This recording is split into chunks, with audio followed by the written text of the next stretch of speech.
Good morning. আজ 2 March 2025 R story of লেন্সের নতুন একটি ভিডিওতে আপনাদের সবাইকে স্বাগত জানাই। তো গতকাল আমরা এসেছিলাম এই সুন্দরবনের ব্যাকপ্যাকার্স ইকো রিসর্টে। তো গতকালের আমাদের বেশ কিছু অ্যাক্টিভিটি ছিল যেগুলো আমি আগের ভিডিওতে আপলোড করেছি, আপনারা দেখতে পারেন, ডেসক্রিপশন বক্সের লিঙ্ক থাকলো।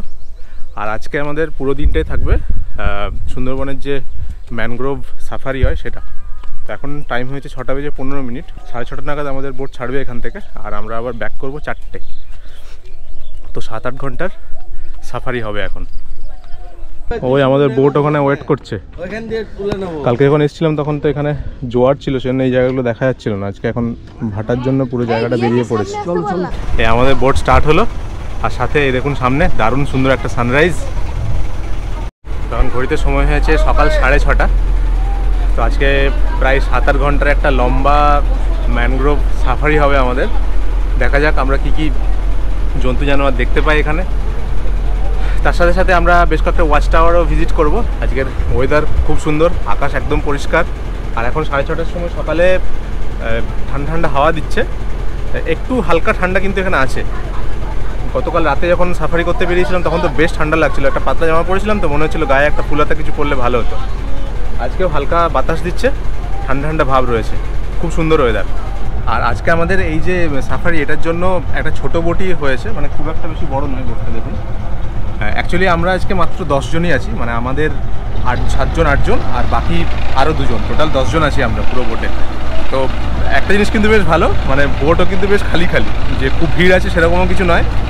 সাধারণত কী হয় না, যখন খুব ভিড় থাকে তখন একটা বোটে প্রায় 20 জনের কাছাকাছিও হয়, সেক্ষেত্রে একটা বড় বোট দেওয়া হয়। কিন্তু 20 জন হলেও সেটা একটু ভিড়ও হয়ে যায়, আমার মনে হয় সেটা একটু ভিড় হয়ে যায়। তার থেকে আমাদের 10 জনের জন্য একটা ছোট্ট বোট এসছে, খুব ভালো, দারুণ।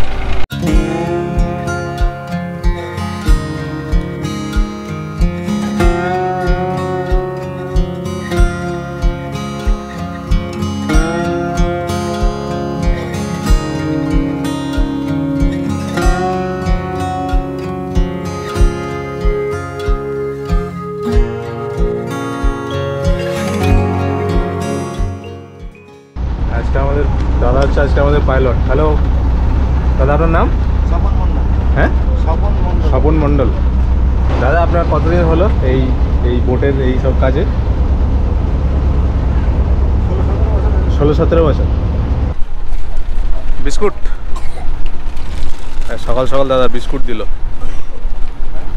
মানে সকালবেলা কিন্তু বেশ ভালোই হাওয়া দিচ্ছে এখানে। তো যেটা ভেবেছিলাম যে অতটা ঠান্ডা হবে না, কিন্তু তার থেকে একটু বেশি ঠান্ডা আছে।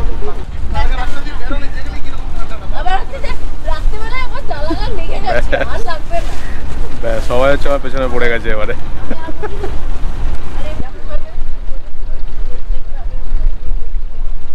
ওই সামনের দিকে খুব ঠান্ডা লাগছিল, সেই জন্য পেছন দিকে এসে বসলাম। এখানে এই পেছনে গার্ড রয়েছে, এই জন্য এখানে হাওয়াটা কিন্তু একদম লাগছে না, এখানে বেশ কমফোর্টেবল লাগছে। একটা দারুণ সুন্দর সকাল, খুব সুন্দর রোদ উঠেছে, দেখুন দেখাচ্ছি। দেখুন এই ব্যাকপ্যাকার্সের যে এই সাফারিটা হয়, জেনারেলি আমরা আগের বারে যখন এসেছিলাম তখনও আমরা ওই মোটামুটি ধরুন 15 জনের মতো ছিলাম। তো 15 জনের জন্য ওরা একটা বোট দিয়েছিল, আর এইবারে তো আরও কম, এবারে মাত্র আমরা 10 জন আছি। তো 10 জনের জন্য একটা বোট দিয়েছে, এই জন্য আমার এই ব্যাকপ্যাকার্সকে ভালো লাগে।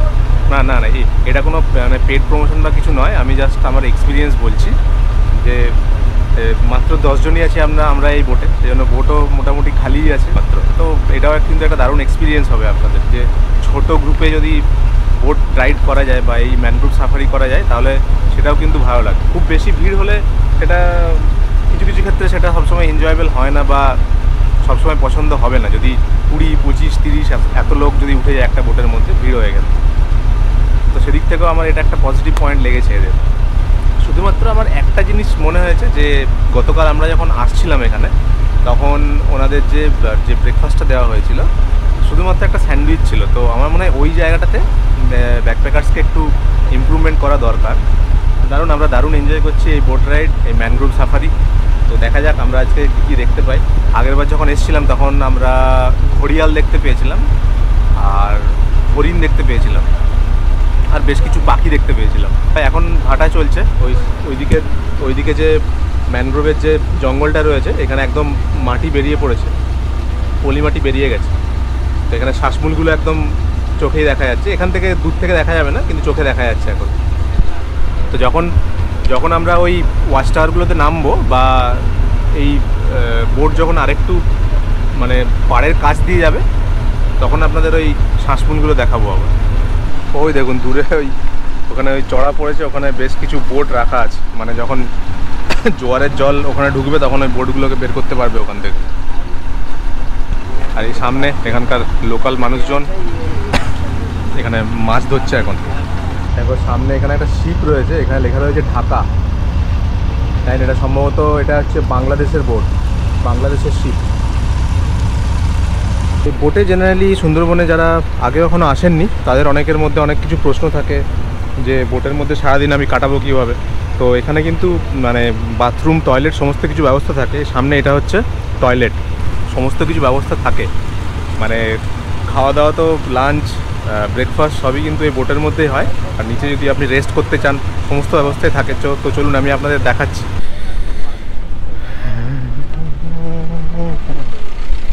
হচ্ছে ওপরে ডেক, যেখানে আমাদের বসার ব্যবস্থা আছে। আর আপনি এই নিচেও যেতে পারেন, এখানে সিঁড়ি করা আছে, সিঁড়ি করে আপনি এখানে নিচে আসতে পারবেন। নিচেও এখানে মানে বসার জন্য বা আপনি এখানে শুতেও পারবেন। এখানে বোটের ইঞ্জিন রুম, আর তার সাথে সাথে এখানেই রান্নার ব্যবস্থাও আছে। ফার্স্ট লাঞ্চ সবই এখানে তৈরি হবে। তো আমরা এখন এই পাখিরালয়ের ফেরিঘাটে পৌঁছালাম। এখান থেকে এই দাদা বলছেন যে এখান থেকে আমাদের যিনি রান্না বান্না করবেন উনি এখানে উঠবেন। আর জিনিসপত্র সব তোলা হয়ে গেছে, মানে এমনি সব জিনিস তোলা হয়ে গেছে। আচ্ছা আচ্ছা, চলো তোমাকে দেখিয়ে আনি ভেতরে কি আছে। চলো চলো দেখি, ভেতরে বসার জায়গা আছে। চল নাম, আস্তে আস্তে নাম। এটা মোটর ঘুরছে দেখ। আর দেখ ওইখানে দেখ, ওখানে রান্না বান্না হবে, ওখানে সব সিলিন্ডার সব রাখা আছে, তাই তো? জিজ্ঞেস কান্টি কি রান্না করছে?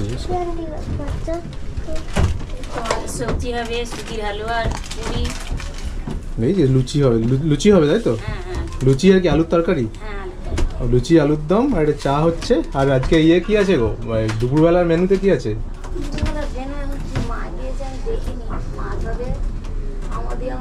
আমুদে মাছ। আমুদে মাছ কি ওই ফ্রাই ইয়ে ভেজে করবে নাকি? হ্যাঁ, ফ্রাই হবে। আচ্ছা, আর ডাল, সবজি, ভাজা। বাহ, চলো। ওই দেখ আমার মনে হয় তোর জন্য পাঁপড় ভাজাও আছে, দেখি গোল গোল পাঁপড় ভাজা, দেখ, তাই তো? চল। জেনারেলি এই ব্যাকপ্যাকার্স ছাড়া বাকি অন্যান্য যে ইয়েগুলো আছে, যে ট্রাভেল এজেন্সিগুলো আছে, ট্যুর অপারেটর আছে যারা সুন্দরবনের ট্যুর করে, ম্যাক্সিমামই কি হয় না আপনাকে পাখিরালয়েই রাখবে। তাদের ট্রিপ শুরু হয় ক্যানিং থেকে। আমাদের যেমন science city to science city, ওখানে ওদের শুরু হয় ক্যানিং থেকে। আর মোস্ট অফ দ্য যে ট্যুরিস্ট অপারেটর যারা আছে তারা পাখিরালয়ে আপনাকে রাখে। সেই জন্য এই জায়গাটা যেহেতু পাখিরালয়, এখানে দেখুন কতগুলো বোট রয়েছে। তো এখানে যত রিসর্টস আছে প্রত্যেক রিসর্টস থেকেই একটা একটা করে বোট নিয়ে হয়তো সবাই বেরোচ্ছে। এই জন্য এখানে বোটের সংখ্যা অনেক বেশি, আর এই জায়গাতে রিসর্টে অনেক বেশি। আমাদের বোট এখন এসে পৌঁছালো এই সজনেখালি ওয়াইল্ড লাইফ স্যাংচুয়ারির যে অফিস আছে, ফরেস্ট ডেভেলপমেন্টের অফিস, সেখানে। এখান থেকে আমাদের পারমিট নিতে হবে। এই পুরো যে আমাদের সাফারিটা হবে তার পারমিটটা হচ্ছে এখান থেকে হবে। তো এই পারমিটের জন্য কোনো একটা আইডি প্রুফ আপনাদের দিতে হয়। আর যদি বাচ্চার বয়স 3 বছরের বেশি হয় তখন সেটার জন্য একটা ওরা আইডি চাইছে, আইদার কোনো গভর্নমেন্ট আইডি অথবা যদি স্কুলের কোনো মানে স্কুলের যে স্টুডেন্ট আইডি হয়, আইডি কার্ড হয়, সেটা দিলেও চলবে এখানে। তো আমরা গতকাল আধার কার্ডগুলো এখানে আমি জমা করেছি, সে আধার কার্ড দিয়ে এখানে পারমিটটা হচ্ছে। এখন চা দিয়ে গেল।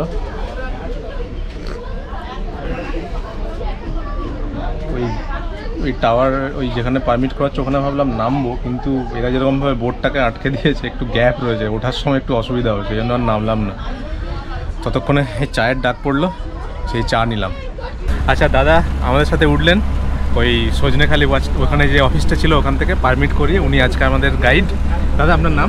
অরুণ সরকার। অরুণ সরকার। আপনার বাড়ি সুন্দরবনের কোথায়? হ্যাঁ, আমি সজনেখালি ফরেস্ট অফিসের ঠিক সামনে সাতজেলিয়া আইল্যান্ডের দয়াপুর গ্রামে আমার বাড়ি। আচ্ছা, ওকে।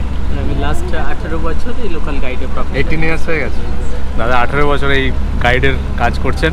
তো উঠেই আমাদের একটা ওভারভিউ দিয়ে দিয়েছেন, পুরো সুন্দরবনের একটা ওভারভিউ উনি দিলেন আমাদের। দারুণ ইন্ট্রোডাকশন ছিল।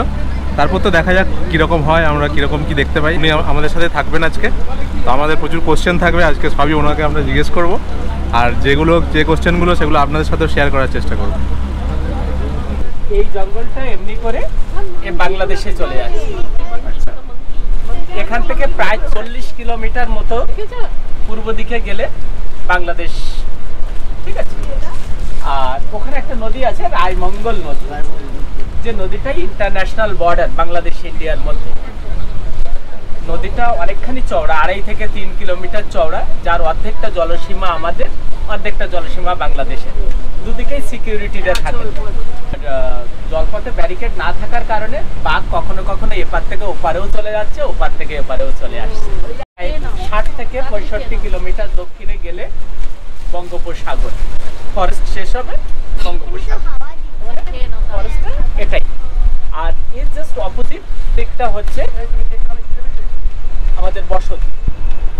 এর মাত্র 1/3 আমাদের, 2/3 অর্থাৎ ম্যাক্সিমাম পোর্শনটা বাংলাদেশের মধ্যে। 102টো আইল্যান্ড আছে বা 102টো দ্বীপ আছে, যার 54টা দ্বীপ ব্রিটিশরা থাকাকালীন জঙ্গল কেটে কেটে মানুষের বসতি হয়েছে। অর্থাৎ 54টা দ্বীপে এখন মানুষ বাস করে, আর বাকি 48টা দ্বীপ আছে এদিকে, যে দিকটাতে জঙ্গল আছে। এর মধ্যে sanctuary, buffer, core, divisional forest এর ভাগ আছে। দুটো পার্টে ভাগ করা। একটা পার্ট হচ্ছে মেজর পার্ট, যার আয়তনটা 2585 স্কোয়ার কিলোমিটার। এটা হচ্ছে সুন্দরবন টাইগার রিজার্ভ, 2585 বর্গ কিলোমিটার। আরেকটা রয়েছে 1679 বর্গ কিলোমিটার, এটা হচ্ছে আপনার আরেকটা পার্ট, বাঁদিকের পার্টটা। এই দুটো মিলেই 4264 স্কোয়ার কিলোমিটার। এবার এই সুন্দরবন টাইগার রিজার্ভ যেটা বললাম, যার আয়তনটা 2585 বর্গ কিলোমিটার, এর 3টে জোন রয়েছে, খুব ইন্টারেস্টিং জোন। এই যে জঙ্গলটার মধ্যে আমরা ট্রাভেল করব, এটা হচ্ছে সুন্দরবন টাইগার রিজার্ভের স্যাংচুয়ারি জোন। 362 বর্গ কিলোমিটার এর আয়তনটা, 362 বর্গ কিলোমিটার। এই জায়গাটাতে সুন্দরবনের যারা লোকাল মানুষ বা কারোই জন্য মাছ কাঁকড়া ধরা, মধু সংগ্রহ করার এখানে অনুমতি নেই। কেউ এখানে মাছ কাঁকড়া ধরতে পারবে না, মধু সংগ্রহ করতে পারবে না। শুধুমাত্র টুরিস্টরা তারা ঘুরতে পারবেন, এবং বন দপ্তরের নির্দিষ্ট করে দেওয়া রুট রয়েছে, এই রুটগুলো দিয়েই আমাদেরকে চলতে হয়। আর সুন্দরবন টাইগার রিজার্ভের সেকেন্ড জোনটা হচ্ছে বাংলাদেশের কাছাকাছি, ইন্ডিয়ান সাইডে, কিন্তু বাংলাদেশের কাছাকাছি এই ডাইরেকশনে 892 বর্গ কিলোমিটার একটা এরিয়া দেওয়া আছে, যেখানে সুন্দরবনের যারা অধিবাসী তারা মাছ কাঁকড়া ধরা এবং মধু সংগ্রহ করা করতে পারবেন। কোর জোন 1330 স্কোয়ার কিলোমিটার একটা এরিয়া নিয়ে, ওটাই হচ্ছে কোর এরিয়া, যেখানে সুন্দরবনের, মানে সুন্দরবন কেন, কারোরই প্রবেশ অধিকার নেই। ওটা ওয়াইল্ড লাইফের প্রাইভেসির জন্যই ছেড়ে দেওয়া আছে। 1330 স্কোয়ার কিলোমিটার। এটা সুন্দরবন টাইগার রিজার্ভের ন্যাশনাল পার্ক বা জাতীয় উদ্যান বলা হয়, ঠিক আছে। আরেকটা জিনিস হচ্ছে, এই ম্যানগ্রোভ ফরেস্টে অ্যানিমালদের সারভাইভ করাটা খুব কঠিন। কেন? কারণ হচ্ছে চারিদিকে একটা নোনা জলের ব্যাপার, চারিদিকে নোনা জল, তাদের বসতির ভিতরে, বাসস্থানের ভিতরে নোনা জল ঢুকছে রোজ 2 বার করে, আর ভেতরটা কাদা, সেই কারণে জল যাচ্ছে মানে পলি জমা হচ্ছে, নরম কাদা মাটি ভেতরটা। প্লাস ম্যানগ্রোভের ডেনসিটিও অনেক বেশি হয়। আমরা কিছু জায়গায় এমন জায়গা দেখব, এগুলোকে স্নেক রুট বলে, সাপের মতো দেখুন, মানে এ আছে, তাই এগুলোতে গেওয়া গাছে, এগুলো হচ্ছে স্নেক রুট, গেওয়া গাছ, এগুলো গেওয়া গাছ না? হ্যাঁ হ্যাঁ হ্যাঁ। আচ্ছা, তো এই গাছের ডেনসিটি এত বেশি হয় দেখবেন যে ভিজিবিলিটি একদম থাকেই না। আর এখানে রয়েছে কুমির ছাড়া শার্ক। শার্কের মধ্যে 14টা প্রজাতি এখানে রেকর্ড হয়েছে, যেমন bamboo shark, dog shark, hammerhead shark, whale shark, river shark, reef shark, এই ধরনের যে নামগুলো বলছি, এই ধরনের শার্ক এখানে রেকর্ড হয়েছে। তবে শার্ক কখনো উপরের সারফেসে দেখা যায় না, কিন্তু এরা সবসময় জলের নিচের প্রাণী, জলের নিচেই থাকে। আর সুন্দরবনের যারা স্থানীয় অধিবাসী, মূলত গ্রামের মহিলারা, ওনারা বাগদা চিংড়ির বাচ্চা সংগ্রহ করে থাকেন আর কি, মিন সংগ্রহ। আপনারা জানেন তো যে সুন্দরবনে গ্রামের মহিলারা তাদের মশারির মতো এমনি করে জাল থাকে, যে জালগুলো নিয়ে গ্রামের সাইডে জলে নেমে কোমর, বুক কিংবা গলা পর্যন্ত জলে নেমে জালগুলোকে নিয়ে টানতে হয় এমনি করে। তখন শার্ক এসে অনেকক্ষণ হাত পা কেটে নিয়ে চলে যায়। আমাদের এদিকে এরকম দুর্ঘটনা ইতিপূর্বে ঘটেছে। ডলফিন আছে এখানে, যেমন রেকর্ড হয়েছে ইরাবডি ডলফিন। মোস্টলি ইরাবডি ডলফিনটা আমরা এখানে দেখতে পাই। এছাড়া গ্যাঞ্জেটিক এবং ইন্দো প্যাসিফিক, এই তিনটে প্রজাতি। ইরাবডিটা হচ্ছে একটু গ্রেইশ টাইপের হয়, গ্যাঞ্জেটিকটা একটু ব্ল্যাকিশ হয়, আর ইন্দো প্যাসিফিকটা একটু হোয়াইটিশ এরকম কালার। ওটা ইন্দো প্যাসিফিকটা একটু সমুদ্রের কাছাকাছির দিকে, ওই দূরের দিকে থাকে, ওরা এতটা ভেতরে সাধারণত কম ঢোকে। যেমন প্রথম কথা হচ্ছে সুন্দরবন হলো একটা ওয়ার্ল্ড হেরিটেজ সাইট। 1987-এ ইউনেস্কো থেকে একে ওয়ার্ল্ড হেরিটেজ সাইট ডিক্লেয়ার করা হয়েছে। তো এটা একটা ইউনেস্কো হেরিটেজ সাইট, যেখানে আপনি আপনার অতি মূল্যবান সময়টা অতিবাহিত করছেন। সেকেন্ডলি, সুন্দরবন হচ্ছে ওয়ার্ল্ডের লার্জেস্ট ম্যানগ্রোভ ডেল্টা। ওয়ার্ল্ডের লার্জেস্ট ম্যানগ্রোভ ডেল্টা হচ্ছে সুন্দরবন। আমি আপনাদেরকে এরিয়াটা বলেছি এখানকার, কিন্তু এই ধরনের ম্যানগ্রোভ অরণ্য আমাদের দেশের অনেক জায়গাতে আছে, আমাদের দেশের বাইরেও আছে। তো একটা গ্লোবাল আইডিয়া দেওয়ার জন্য বলি যে কোথায় কোথায় গেলে আর এই ধরনের ম্যানগ্রোভ অরণ্য দেখতে পাওয়া যাবে। যেমন আমাদের প্রতিবেশী রাজ্য ওড়িশার ভিতরকণিকাতে আছে, গুজরাটে কিছু আছে, মুম্বাইয়ে আছে, গোয়াতে আছে, অন্ধ্রপ্রদেশে আছে, কেরালাতে আছে, তামিলনাড়ু, পন্ডিচেরি এবং আন্দামান নিকোবর আইল্যান্ড। এই যত জায়গায় যে ম্যানগ্রোভ ফরেস্ট রয়েছে, এদের স্পিসিস এবং সাব স্পিসিস মিলে প্রায় 84টা প্রজাতির ম্যানগ্রোভ সারা বিশ্বের যত জায়গায় ম্যানগ্রোভ অরণ্য রয়েছে সব মিলে পাওয়া যায়। কিন্তু এর মধ্যে ম্যাক্সিমাম প্রজাতি সুন্দরবনেই আছে, 64টা। এই যে সুন্দরী, গরান, গেওয়া, ধুদুল, পশুর, তরাই, হেতাল, গোলপাতা, কেওড়া, বাইন, এইগুলো হচ্ছে যেমন গাছ। কিছু লতা জাতীয় গাছ আছে, যেমন সুন্দরী লতা, দুধি লতা, বাউলে লতা, কালী লতা, মান্দা লতা, এরকম এগুলো লতা জাতীয় গাছ। তো এইরকম সব মিলে এত প্রজাতির 64টা প্রজাতির গাছ এখানে আছে। আর নেক্সট ইনফরমেশন হচ্ছে সুন্দরবন হলো বিশ্বের একমাত্র ম্যানগ্রোভ ফরেস্ট। আমি এটা একটু আবার রিপিট করছি, মানে সুন্দরবন হলো বিশ্বের একমাত্র ম্যানগ্রোভ ফরেস্ট যেখানে বাঘ আছে। হ্যাঁ, আচ্ছা, আমরা কথা বলতে বলতে ফরেস্টের ভেতরে এন্ট্রি করছি। এরপরে দুদিকেই ওপেন ফরেস্ট হয়ে যাবে, ঠিক আছে। এদিকে যে ফেন্সিংটা ছিল, ফেন্সিং এখানে শেষ হয়ে যাবে, এই দুদিকেই ফেন্সিং শেষ হয়ে যাবে, এরপরে ওপেন ফরেস্ট হয়ে যাবে দুদিকটাতে। তো ওই সজনেখালি ওয়াচ টাওয়ারে যেখান থেকে আমরা পারমিট নিলাম, ওইটা তো ধরুন বাফার এরিয়া। তারপর ওখান থেকে বেশ কিছুটা এগিয়ে একটা লেফট টার্ন নিয়ে এখন আমরা সুন্দরবনের যে মেন জঙ্গল এরিয়া সেখানে প্রবেশ করেছি। এখন দেখুন আমার এইদিকেও জঙ্গল রয়েছে, আর এই পেছন দিকেও জঙ্গল রয়েছে। তো এখন দুদিকেই জঙ্গল, আর মাঝখান দিয়ে আমরা এখন যাচ্ছি। আমাদের ব্রেকফাস্ট চলে এলো। আজকে আমাদের ব্রেকফাস্টে রয়েছে লুচি, এখানে রয়েছে আলুর দম, আর তার সাথে এখানে রয়েছে সুজির হালুয়া। কি রে, কেমন লাগছে লুচি? ওইদিকে লক্ষ্য রাখো, ওইদিকে না বিভিন্ন অ্যানিমালস দেখতে পাবি এবার, ঠিক আছে। গরম গরম লুচি, তাদের সুজির হালুয়া, দারুণ দারুণ ব্রেকফাস্ট।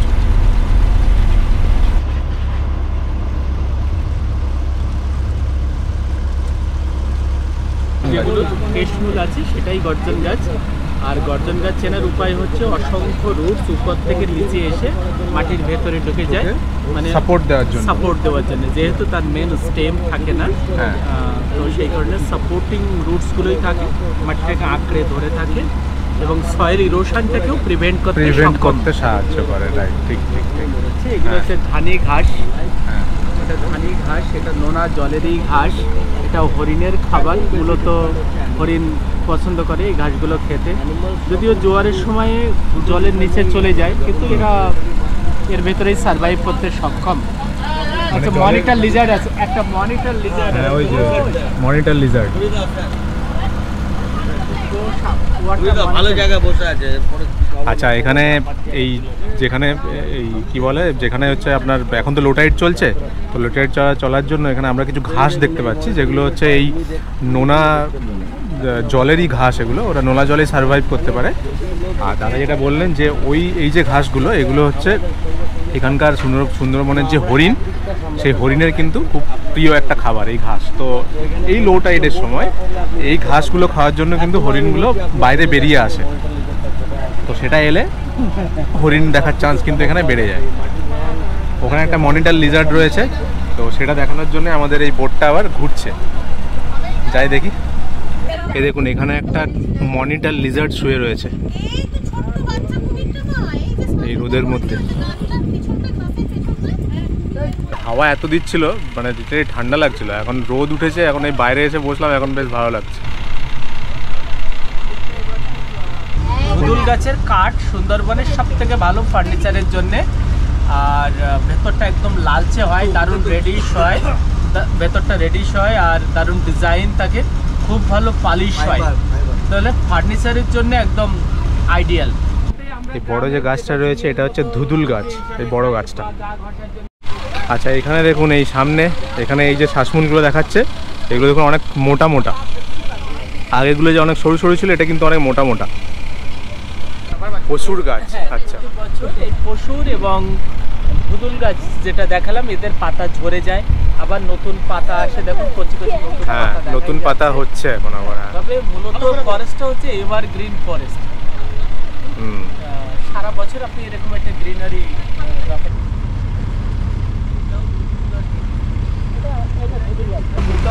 এগুলো পশুর গাছ, এগুলো সব পশুর গাছ তাই তো? হ্যাঁ এগুলো পশুর গাছ।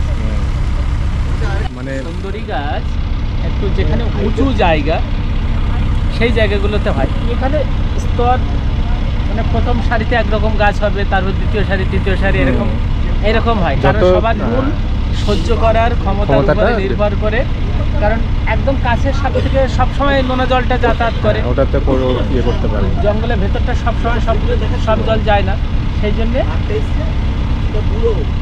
যেগুলো নুন কম সহ্য করতে পারে তারা একটু ভেতরের দিকে চলে যায়। আর দোবাকি, সুদানখালি, সজনেখালি যে সমস্ত ফরেস্ট অফিস আছে, এই ফরেস্ট অফিসে সুন্দরী গাছগুলো লাগানো হয়েছে, তাদের চেহারা খুব ভালো, কারণ সুন্দরী গাছে ভালো গ্রোথ হতে গেলে অন্তত 60% মিষ্টি জল হতে হবে। সবার প্রথমে জন্মাতে পারে বা নুন বেশি সহ্য করতে পারবে এই ঘাসগুলো, ধানি ঘাস। প্রথমে ধানি, তারপরে বানি, বানি অর্থাৎ বাইন গাছ, অ্যাবিসিনিয়া গ্রুপের গাছ। হ্যাঁ ওই যে বড় গাছ, ওই যে বড় গাছ, এইটা এই সামনে যে বড় গাছ, আচ্ছা আচ্ছা এটা বাইন গাছ। তো সেইখানে প্রথম জন্মায় হচ্ছে ধানি ঘাস, তারপরের সারিতে বাইন গাছ হয়, এরকম একটা স্টেপ বাই স্টেপ হয়। আচ্ছা এইগুলো হচ্ছে সব ফলসি গাছ, তো এই গাছে হচ্ছে প্রথম ফুল আসে, এখন তো মার্চ মাস, প্রথম ফুল এই গাছে আসবে, আর এই গাছের মধুই সব থেকে ভালো হয় সুন্দরবনে। দেখুন এখানে এই যে বড় গাছটা, এটা হচ্ছে কেওড়া গাছ, আর তো এই দাদা যেটা বললেন এই গাছের ফল খাওয়া যায়। বর্ষাকালে একটা সময় সুন্দরবনের গ্রামে তো সবাই তো মানে ড্রিঙ্কিং ওয়াটার হিসেবে পুকুরের জলেই পান করত, কিন্তু বর্ষাকালে বাইরের জলটাল ঢুকে পড়াতে জলের কোয়ালিটি খারাপ হয়ে যায়, আর সেই জল পান করার ফলে ডায়রিয়া বা হচ্ছে আপনার ডিসেন্ট্রি যেগুলো আমার সাইডটা, কিন্তু তখন আমাদের এই সুন্দরবনে ওষুধও পাওয়া যেত না, তো তখনই বর্ষাকালে প্রকৃতিতে এই ফলটা পাওয়া যায়, সুন্দরবনের জঙ্গলে এখানেই পাওয়া যেত কেওড়া গাছের বর্ষাকালে। কেওড়া ফলটা তো ফল ছোট ফল হয়, ডুমুর বা কুলের মতো সাইজ। এই ফলটা যখন ম্যাচিওর হয়ে যায় তখন গাটা স্টিকি হয়ে যায়, হ্যাঁ, আর ওটা যদি সেদ্ধ করে ওর ভেতরে যে শ্বাসটা রয়েছে, শ্বাসটা জলের সাথে ডাইলিউট হয়ে গেলে ওর সাথে হালকা নুন মিশিয়ে দিয়ে ওটাই যদি সেই পেশেন্টকে বারে বারে খাওয়ানো হয়, তাহলে এমনি সুস্থ হয়ে যায়, প্লাস হচ্ছে ডিহাইড্রেশনটাও হবে না। এরকম একটা মেডিসিনাল ভ্যালু ওতে রয়েছে। বা যতদূর এখনো চোখের সামনে আমরা দেখতে পাচ্ছি, এর একটা জিনিস লক্ষ্য করেছেন যে একটা অ্যাভারেজ হাইট, কোনো একটা পার্টিকুলার গাছ যে ভীষণ হাইটের আছে তাও নয়, একটা অলমোস্ট একটা অ্যাভারেজ হাইট মেনটেন করেছে। তার কারণ হচ্ছে এই যে হাওয়াটা আসছে, এখন তো বঙ্গোপসাগরের দিক থেকে হাওয়াটা আসছে, দক্ষিণ থেকে হাওয়াটা আসছে, তো এই হাওয়া বাতাসের দিন শুরু হয়ে গেল মোটামুটি। এই যে হাওয়া বাড়তে শুরু করছে, এরপরে ঝড় ঝঞ্ঝা মোটামুটি আসতেই শুরু থাকবে। তো সাইক্লোন প্রবণ এরিয়া এইসব, ও যদি খুব বেশি হাইটের হবে, তো নিচে তো এমনি নরম কাদা মাটি, শিকড়গুলো দিয়ে ও যা করে আছে, তাহলে ও পড়ে যাবে অথবা ঝড়ে ভেঙে যাবে। তাই মাথা নিচু করে থাকে, যাতে করে ঝড়টা উপর দিয়ে চলে যায়। দেখুন এখানে কোনো একটা গাড়ির সিটকে কেটে এখানে বসানো হয়েছে, সবগুলোই তাই। তো পুরোনো সিট যেগুলো হয়তো ইউজ হয় না গাড়িতে, সেরকম লাগিয়ে দিয়েছে এখানে, কিন্তু বসে বেশ আরাম লাগছে। দেখুন আমরা এতক্ষণ ধরে আসছি, এখন হাই টাইড তো চলছে, শুরু হয়ে গেছে, সেই জন্য ধীরে ধীরে জলের হাইটটা বাড়ছে। একটু আগে আমরা দেখছিলাম ওই বিভিন্ন জায়গায় এই ঘাসগুলো মাটির উপর থেকে, মাটির উপরে নিচে যে মাটিটা সেটা দেখতে পাচ্ছিলাম। ধীরে ধীরে দেখুন পুরো জল ফিল হয়ে যাচ্ছে।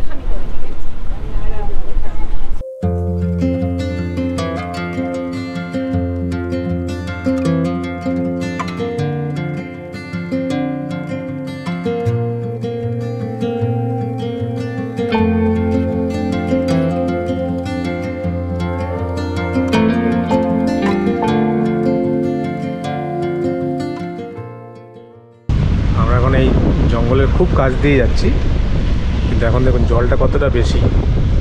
একটু আগে এগুলোতে চড়া দেখা যাচ্ছিলো, পলিমাটি দেখা যাচ্ছিল, এত কাছ দিয়ে যাওয়াও যাচ্ছিল না। এখন জলটা কতটা বেড়ে গেছে ভাবুন। এই পুরো সুন্দরবন এরিয়ার মাত্র 1/3, 1/3 সেটা হচ্ছে ইন্ডিয়াতে আছে, বাকি 2/3 হলো বাংলাদেশে। আর এই ভারতের যে পার্ট, এই পার্টে মোটামুটি এখানকার যে লাস্ট সেন্সাস অনুযায়ী এখানে বাঘের সংখ্যা হচ্ছে 102। ভাবুন এত বড় জঙ্গলে 102। আর এই যে ম্যানগ্রোভ জঙ্গল, গোটা পৃথিবীতে টোটাল প্রায় 84 স্পিসিস আছে এই গাছের, ম্যানগ্রোভ যে গাছের, তার মধ্যে 64টা হচ্ছে এই সুন্দরবনেই আছে। আমরা এখন একটা খুব চওড়া খালের মধ্যে দিয়ে যাচ্ছি। তো এই যে এই জায়গাটার নাম হচ্ছে গাজীখালি। তো এই খালটার যে সোজা, এই যে সোজা দিকটা, এই দিকটা চলে যাচ্ছে পঞ্চমুখের দিকে, মানে যেখানে হচ্ছে ওই যে 5টা নদী একসঙ্গে গিয়ে মিলিত হয়, সেই পঞ্চমুখের দিকে চলে যাচ্ছে। আর পেছন দিকে এই যে খালটা, এটা চলে যাচ্ছে বাংলাদেশের দিকে। দেখুন এই জায়গার গাছগুলো দেখুন কি সুন্দর দেখতে লাগছে। আমরা কতটা ওপরে উঠে এসেছি দেখুন, জলটা কতটা উপরে এসছে, এবং গাছের মাথাগুলো শুধু দেখা যাচ্ছে। খুব সুন্দর, দারুণ।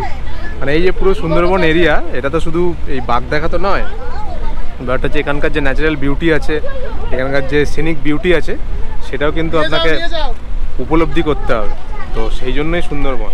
এখন আমরা এগোচ্ছি হচ্ছে ওই পঞ্চমুখের দিকে। এই সামনে দেখুন ধীরে ধীরে এই পুরো জায়গাটা ওয়াইড হচ্ছে, আর একটু এগিয়ে আরো ভালোভাবে দেখা যাবে। বলে দিচ্ছি নামগুলো। এইটা হচ্ছে গাজীখালি। আমরা এখন যে জায়গাটাতে এসে পৌঁছালাম, এটা সুন্দরবনের একটা অন্যতম নামকরা বা বিখ্যাত জায়গা, যেটাকে পঞ্চমুখ বলা হয়ে থাকে। তো অ্যাকচুয়ালি বড় 5খানা নদীর সঙ্গমের স্থল।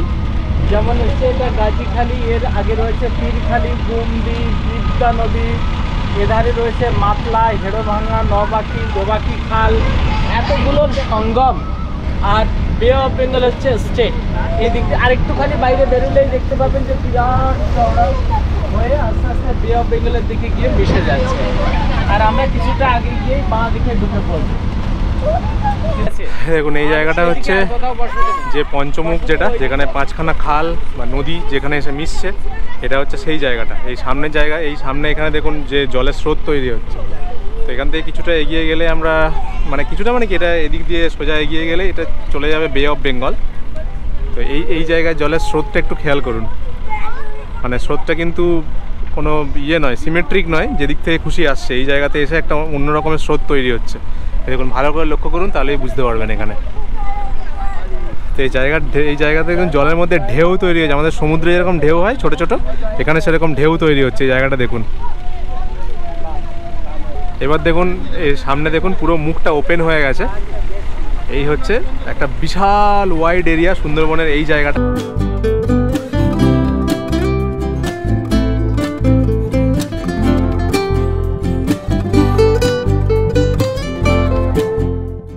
ভালো লাগছে? হ্যাঁ, ফান হচ্ছে তো। এখন সময় হয়েছে 11:15। আমরা এখন পৌঁছালাম এই দোবাকি ক্যাম্পে।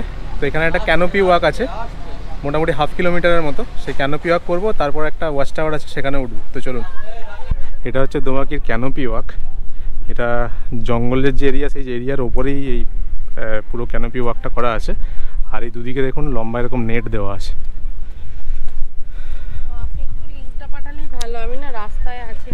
তো এখন তো দেখুন এদিকেও জোয়ারের জল ঢুকে পড়েছে এখানে।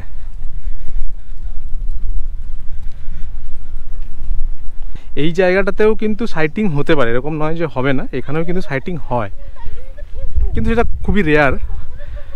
তো এই অনেক সময় কি হয় না, এই জল পেরিয়ে যাওয়ার পর যখন মাটি নরম থাকে তখন কি হয়, এই দিক দিয়ে যদি কোনো বাঘ টাঘ মানে যায়, এই এরিয়াতে যদি যাওয়া আসা করে, তখন বাঘের পায়ের ছাপও কিন্তু দেখতে পাওয়া যায়।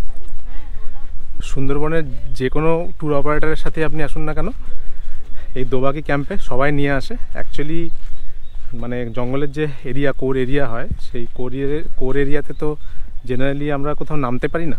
যা কিছু হয় আমাদের বোটে চেপে চেপে দেখতে হয়।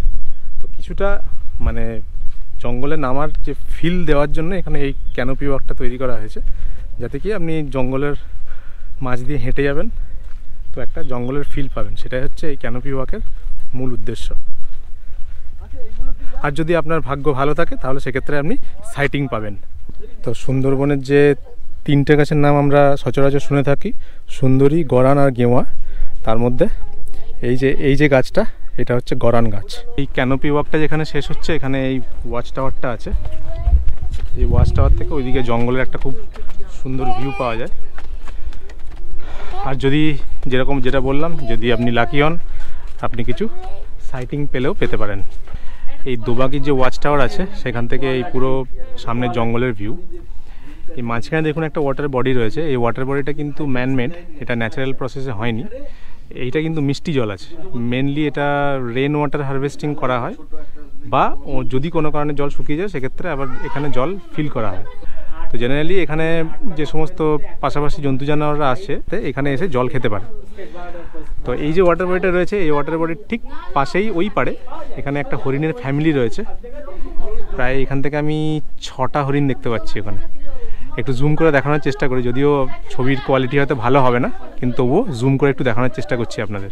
অনেকগুলো ডিয়ার রয়েছে, একটা ডিয়ারের পুরো ফ্যামিলি রয়েছে এখানে। এই জায়গাটাতে, এই জায়গায় দেখুন ডিয়ারের পুরো ফ্যামিলি রয়েছে। খুব সুন্দর এখান থেকে ভিউ পাওয়া যাচ্ছে। এই হচ্ছে এখান থেকে এই ক্যানোপি ওয়াকের যে রাস্তাটা, তার ভিউ। আমরা ওদিক দিয়ে হেঁটে হেঁটে এলাম। তো দেখুন শুধু একটু কি সুন্দর লাগছে, চারিদিক পুরো একদম সবুজ আর সবুজ, অসাধারণ সুন্দর ভিউ। পাখি ডাকছে, পাখির আওয়াজ পাওয়া যাচ্ছে, অদ্ভুত সুন্দর, অসাধারণ। ইনঅগুরেশন হয়েছিল 7 জানুয়ারি 2003। এই সুন্দরবনে যে বাঘকে এখানে দক্ষিণ রায় হিসেবে পুজো করা হয়। আরেকটা বিশ্বাস এখানে সুন্দরবনের যে স্থানীয় মানুষরা, তাদের মধ্যে প্রচলিত আছে, সেটা হচ্ছে যে বনবিবির পুজো। তো যখন জেলেরা বা এখানকার স্থানীয় মানুষ যখন মধু সংগ্রহ করার জন্য জঙ্গলের ভেতরে যান, তখন সেই ভেতরে যাওয়ার আগে এই বনবিবির পুজো করে তখনই যান। এবং এটা ওনারা বিশ্বাস করেন যে এই বনবিবির পুজো করে যদি জঙ্গলের ভেতরে যাওয়া হয়, তাহলে নাকি বাঘ আক্রমণ করে না। এবং সবথেকে বড় কথা হচ্ছে, সমস্ত সম্প্রদায়ের মানুষ, হিন্দু, মুসলিম, খ্রিস্টান, সমস্ত সম্প্রদায়ের মানুষই কিন্তু এই বনবিবির পুজো কিন্তু করেন। এর মধ্যে সম্প্রদায়ের কোনো ভেদাভেদ কিন্তু নেই। তো এই সামনে একটা বনবিবির একটা মূর্তি রয়েছে, চলুন আপনাদের দেখাই। এখানে বনবিবি এবং বাঘ দেবতার নিয়ে কিছু প্রচলিত যে বিশ্বাস, সেগুলো এখানে লেখা আছে। আর এখানে একটা মূর্তি রয়েছে।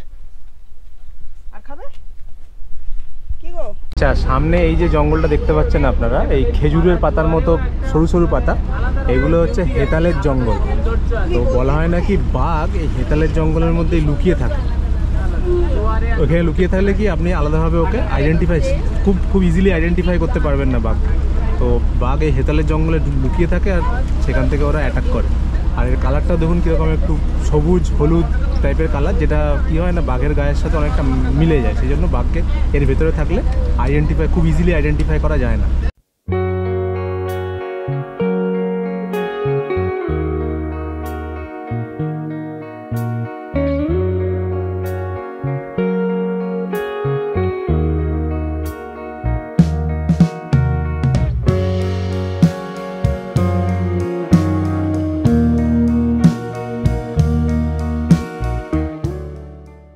আমরা এখন একটা সরু খালের মধ্যে দিয়ে যাচ্ছি, ঠিক আছে। এখানে দুদিকের যে জঙ্গলটা সেটা খুব ন্যারো, খুব কাছাকাছি।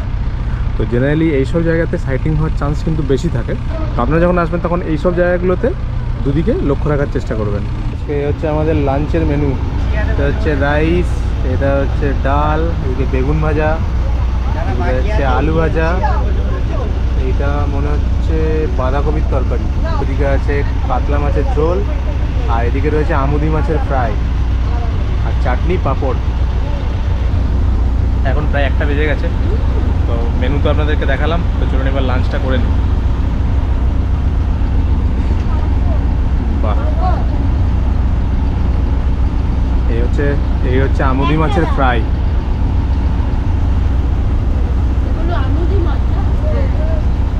দারুণ দারুণ খেতে আমুদি মাছের ফ্রাই। তো এখানে যে প্রত্যেকটা রান্নাটা হচ্ছে একদম বাড়ির মতো, মানে বাড়িতে আমরা যেরকম ডাল করি বা আলু ভাজা, বাঁধাকপির তরকারি, প্রত্যেকটা একদম বাড়ির মতো, আর দারুণ টেস্ট। আর আমুদি মাছের ফ্রাইটা তো খুব সুন্দর খেতে, আমি আবার দ্বিতীয়বার আবার নিলাম। তো এই খাওয়া দাওয়ার ব্যাপারে এই ব্যাকপ্যাকার্স কিন্তু দারুণ। আগেরবারও খেয়েছিলাম, আগেরবারের থেকেও যেন এখন মনে হচ্ছে আরও বেশি ইমপ্রুভ হয়েছে। এতক্ষণ বসেছিলাম, এই যে হাওয়াটা চলছিল, ওই হাওয়াটা বন্ধ হয়ে গেছিলো, আবার হাওয়া চলতে শুরু করেছে। আর এখন দেখুন সামনের জলটা দেখুন, একদম মানে সেই রূপোর মতো চকচক চকচক করছে একদম। ওপরে সূর্য তো ধীরে ধীরে নিচে নামবে এবারে, অসাধারণ লাগছে।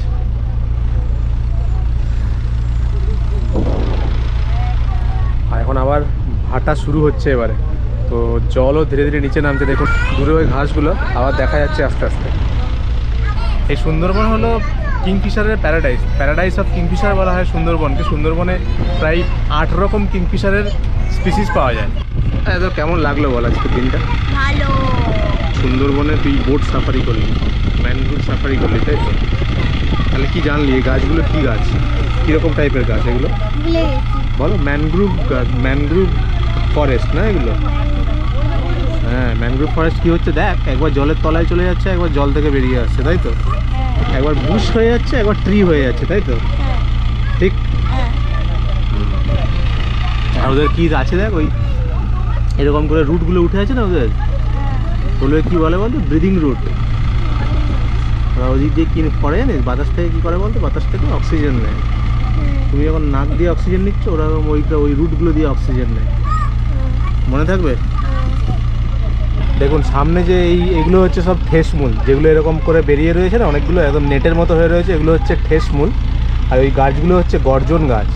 জেনারেলি গর্জন গাছে কী হয় না, ওদের ওই মাটিটা তো খুবই নরম, কাদার মতো, সেই জন্য সাপোর্ট রাখার জন্য এরকম ঠেসমূলগুলো তৈরি হয়েছে, এবং এগুলো একটা জায়গা থেকে বেরিয়ে অনেকটা জুড়ে এরকম তৈরি হয়েছে। দেখুন সামনেটা কতটা জায়গা জুড়ে এই ঠেসমূলগুলো তৈরি হয়েছে।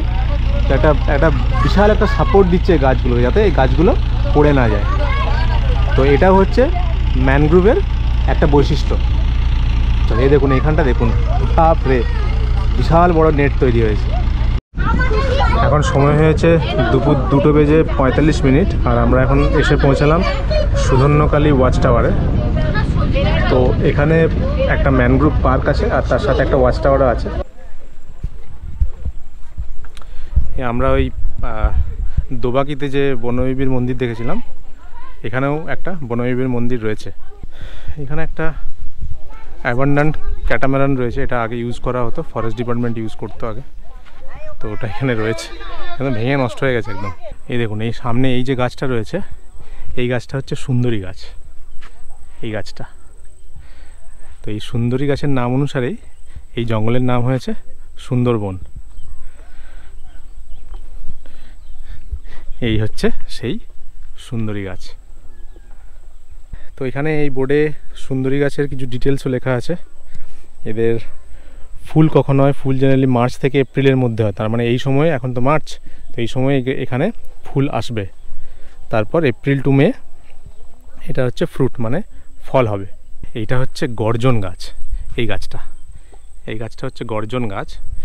যে ঠেসমূলের কথা আপনাদের বলছিলাম না, ওই বোর্ড থেকে দেখাচ্ছিলাম, এই দেখুন এটার মেন যে কাণ্ডটা এখানে তো রয়েছে, কিন্তু যেহেতু এখানকার মাটি নরম হয়, জোয়ার ভাটার জন্য মাটিতে মানে কাদা কাদা হয়, নরম হয়, সেই জন্য কী হয় না, এর পাশাপাশি ঠেসমূল তৈরি হয়েছে। দেখুন সাপোর্ট দেওয়ার জন্য এখান থেকে এটা এই দিকে এসছে, এরকমভাবে প্রচুর অসংখ্য পরপর এখানে পাশে গিয়ে এই গাছটাকে, মেন যে গাছটা সেটাকে সাপোর্ট দিয়েছে।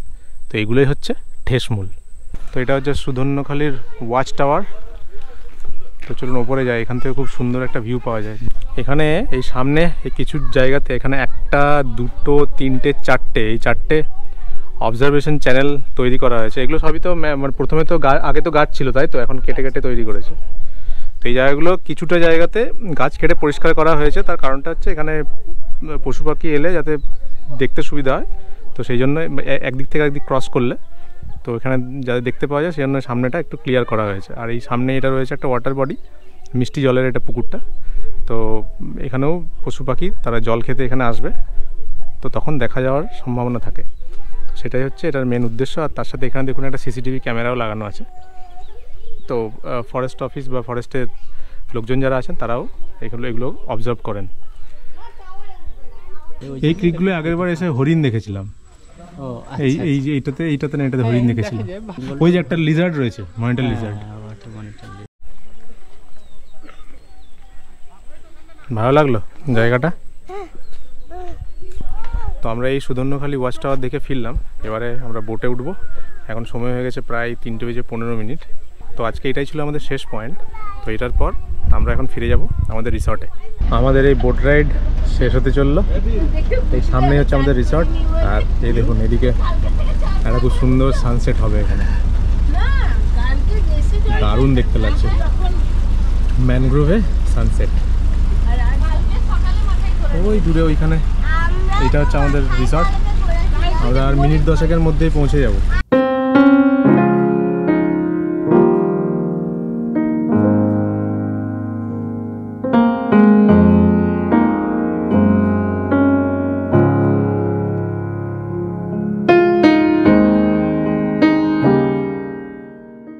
তাহলে কেমন বোট সাফারি হলো? খুব সুন্দর, খুব সুন্দর। আজকে আমরা 6:30টার সময় বেরিয়েছিলাম, আর এখন বাজছে হচ্ছে 5টা, একদম ডট 5টা, মানে হচ্ছে 10.5 ঘন্টার এই ম্যানগ্রোভ সাফারি আমরা করলাম। চলে গেছে, দারুণ এক্সপিরিয়েন্স হলো। আগেরবার গেছিলাম, আগেরবারে এতক্ষণ টাইম পাইনি করার জন্য, তো দারুণ এক্সপিরিয়েন্স হলো, অসাধারণ। তো এখন কি হচ্ছে, এখন সানসেট হবে, সেই জন্য এখানে যে ওয়াচ টাওয়ারটা কালকে আপনাদেরকে দেখিয়েছিলাম, ওই ওয়াচ টাওয়ারে আবার যাচ্ছি। ওখান থেকে সানসেট দেখবো, তারপর একদম রুমে গিয়ে ফ্রেশ হবো। দেখুন ওয়াচ টাওয়ারে কালো আপনাদের দেখিয়েছিলাম সেই সুন্দর নদীর ভিউ, আর তার সাথে এই দেখুন সামনে হচ্ছে সানসেট। এত সুন্দর সানসেটকে মিস করা যায়? পুরো গোল্ড জলের ওপর দেখুন, পুরো একদম গোল্ডেন লাইন তৈরি হয়ে গেছে, অপূর্ব অপূর্ব।